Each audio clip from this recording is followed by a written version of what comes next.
आज के समय में हिंदू कितने बचे हैं और हमारी हालत कितनी खराब हो चुकी है, ये सवाल हर हिंदू के मन में जरूर आ रहा होगा।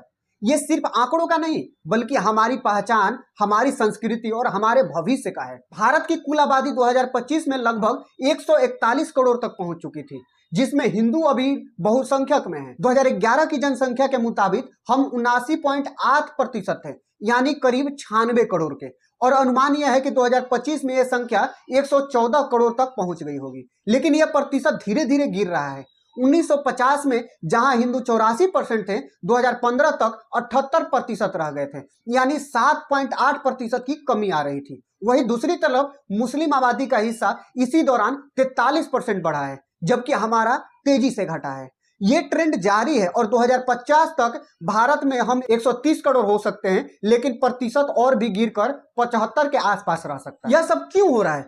सबसे बड़ा कारण हमारी कम फर्टिलिटी रेट है। 2019 से 21 के आंकड़ों में हिंदुओं की औसत संतान 2 थी, जबकि मुस्लिमों में 2.3 थी। महिलाओं की पढ़ाई बढ़ने, शादियां देर से होने, आर्थिक स्वतंत्रता और परिवार नियोजन से बेहतर साधनों से हम बच्चे कम पैदा कर रहे हैं। ये अच्छी बात है विकास के लिए, लेकिन जब बाकी समुदायों की रेट ऊंची रहे तो बैलेंस बिगड़ जाएगा। ऊपर से अवैध घुसपैठ तेजी से हो रही है। बांग्लादेश और म्यांमार से लाखों लोग आ रहे हैं जो सीधे हमारी डेमोग्राफी को प्रभावित कर रहे हैं। रिपोर्ट्स कहती है कि 10 करोड़ से ज्यादा घुसपैठिए हो सकते हैं भारत में, और बॉर्डर सिक्योरिटी भ्रष्टाचार इसमें बढ़ावा दे रहा है। माइग्रेशन भी एक बड़ा फैक्टर है। हिंदू कम इमिग्रेंट होते हैं। भारत से बाहर मात्र 7.6 मिलियन हिंदू गए हैं, ज्यादातर अमेरिका और गल्फ देशों में। लेकिन बांग्लादेश से भारत में 1.6 मिलियन हिंदू आए हैं, जो उल्टा माइग्रेशन को दिखाता है। फिर धार्मिक कन्वर्जन, केरल जैसे राज्यों में हिंदू सबसे ज्यादा गेनर है। 47% नए कन्वर्ट हिंदू बने हैं, लेकिन कई जगहों पर जबरन या लव जिहाद जैसे तरीकों से हिंदू लड़कियां मुस्लिम बन रही हैं। ये साजिश चुपचाप हमारी संख्या घटा रही है। बात करते हैं हमारी कंडीशन की। आर्थिक मोर्चे पर मिली जुली तस्वीर है। गरीबी तेजी से घट रही है, जिसमें 2011-12 में ग्रामीण हिंदुओं में 30% गरीबी थी, जो 23-24 में मात्र 4% रह गई है। शहरों में 24.4% गरीबी थी, जो घटकर मात्र 3.7% रह गई है। ये सरकारी योजनाओं का कमाल है, जैसे डिजिटलीकरण, जीएसटी और बुनियादी ढांचों पर विकास। ऊपरी जाति के हिंदू के पास 41% संपत्ति है, जबकि हमारी आबादी मात्र 22% है। लेकिन एससी/एसटी हिंदुओं की हालत अभी भी चिंताजनक है, जिस पे ध्यान देने की आवश्यकता है। सिखों की इनकम 57% बढ़ी है, हमारी मात्र 19% बढ़ी है।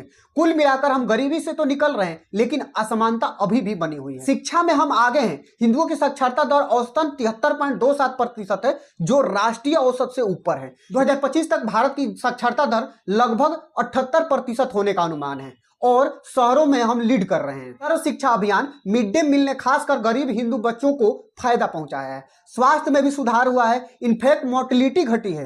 मिशन इंद्रधनुष ने वैक्सीनेशन बढ़ाया है। ट्राइबल हिंदुओं के लिए पीएम जनमान वंदन केंद्र जैसे स्कीम चल रहे हैं। लेकिन निगेटिव साइड भी कम नहीं है। कम्युनल वायलेंस बढ़ रहा है। 2024 में 84% ज्यादा दंगे हुए हैं, जिनमें 59 घटनाएं हुई है। ज्यादातर मामलों में हिंदू निशाना बने हैं। दिल्ली 2020 दंगों में 15 हिंदू शहीद हुए थे। गौ रक्षा के नाम पर लिंचिंग में एक हिंदू की हत्या भी हुई थी। मंदिर, मस्जिद और मजार विवादों में 10 से अधिक हिंदुओं की जान गई थी। हेट स्पीच इवेंट 74% बढ़े हैं। इनमें हिंदू क्रिश्चियन ने हिंदुओं पर ज्यादा वार किए हैं। लेकिन हिंदू इनसिक्योरिटी भी साफ दिखती है। प्यू सर्वे कहता है कि 65% हिंदू कम्युनल वायलेंस को सबसे बड़ा समस्या मानते हैं। सरकार की गलती कहां है? बीजेपी ने राम मंदिर बनवाया, ये हिंदुओं के हित में था। ट्रिपल तलाक को भी रोका, लेकिन सीए एनआरसी को पूरी तरह से लागू करना बहुत जरूरी है। बॉर्डर पर सख्ती कम हुआ है, जिससे घुसपैठ रोकने में नाकामी हुई है।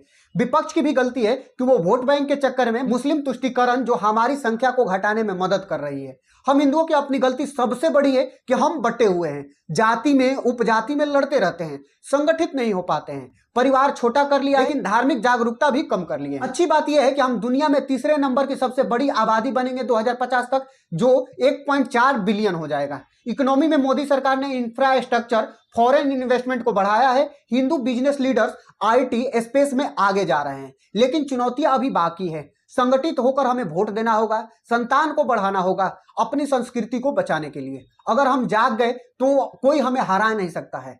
ये हालत खराब नहीं है, बल्कि चेतावनी है। हम अभी भी बहुमत में हैं और ताकतवर है। बस एकजुट होकर रहना होगा और सच्चाई को स्वीकार करना होगा। हिंदुओं को जागने की आवश्यकता है, नहीं तो बांग्लादेश और पाकिस्तान में जो हाल हो रहा है वही हाल हमें भविष्य में देखने को मिल सकता है। क्या सोचते हैं इसके बारे में जरूर बताइए। वीडियो अच्छा लगे वीडियो को लाइक कर दीजिए, चैनल को सब्सक्राइब कीजिए। मिलते हैं इसी तरह के अगले वीडियो में, तब तक के लिए।